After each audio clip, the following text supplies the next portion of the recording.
বাংলার গ্রাম বাংলার মাটির গন্ধে ভরা এক অপূর্ব ঐতিহ্যের নাম তালের পিঠা। শরৎ কিংবা ভাদ্র মাস এলেই গ্রামীণ জনপদে শুরু হয় তাল পাকার মৌসুম। তালগাছের পাকা ফল থেকে ঝরে পড়া মিষ্টি গন্ধে মাতোয়ারা হয়ে ওঠে চারপাশ। তখনই ঘরে ঘরে শুরু হয় তালের বিভিন্ন খাবার তৈরির আয়োজন।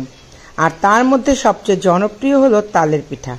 তালের শ্বাস ছেঁকে যখন মোলায়েম রস বের করা হয়, তখন তার গন্ধেই ভরে ওঠে রান্নাঘর। এই রসে মিশে যায় চালের গুঁড়া, নারিকেলের কুড়ানো শাঁস, গুড় অথবা চিনি। কেউ কেউ আবারও দুধও মিশিয়ে দেন স্বাদ বাড়ানোর জন্য। তারপর মাটির কড়াইয়ে বা লোহার তাওয়ায় ধীরে ধীরে ভেজে তোলা হয় এক একটা সোনালি রঙের পিঠা।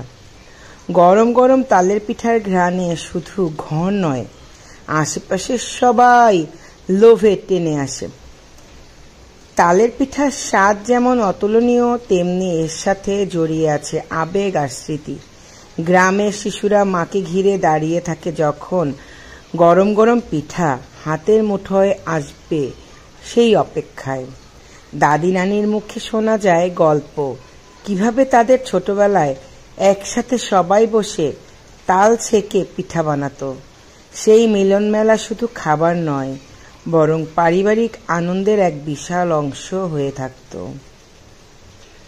আজকের শহুরে জীবনে যদিও তালের পিঠা তেমন সহজে মেলে না, তবুও ভাদ্র আশ্বিন মাস এলেই কেউ না কেউ গ্রামের বাড়ি থেকে তাল আনে, আবার সেই পুরনো স্বাদ ফিরিয়ে আনে। তালের পিঠা খেতে খেতেই যেন আমরা ফিরে যাই শেকড়ের কাছে, গ্রাম বাংলায় বা বাংলার গ্রামীণ জীবনের সৌন্দর্যে। তালের পিঠা শুধু একটি খাবার নয়, এটি গ্রামীণ ঐতিহ্যের প্রতীক, স্মৃতির আধারে লুকানো ভালোবাসার স্বাদ। ঠিক তেমনি আজ আমাকেও ঠিক গ্রাম বাংলার একটি তাল পাঠালো আমার বিয়ে বাড়ি থেকে, এবং তালটিকে আপনারা দেখতেই পেলেন যে আমি সুন্দর করে পুরোটা ছিলে নিলাম। আজকালকার যুগে আসলে তাল আমাদের মতো মেয়েরা বা ইয়াং জেনারেশনের কেউ তালই নিতে পারে না। সেই দাদি নানিরা একসময় তালগুলো আমাদেরকে নিয়ে দিত, বাট আমি কিন্তু সব আল্লাহর রহমতে পারি, চেষ্টা করি নিজেরটা নিজেই করার। গ্রাম থেকে যেহেতু তালটা এনেছে, নিজে নিজে ছিললাম, নিজে নিজে তাল বের করলাম, রস বের করলাম এবং সেটাকে ছেঁকে আমি তিতো পানিটা বের করে নিলাম। এরপর কিন্তু আমি এখন তালটাকে ভালো করে জাল দিয়ে পিঠার জন্য প্রস্তুত করব। সেই যে গ্রাম বাংলার পিঠা বলে কথা।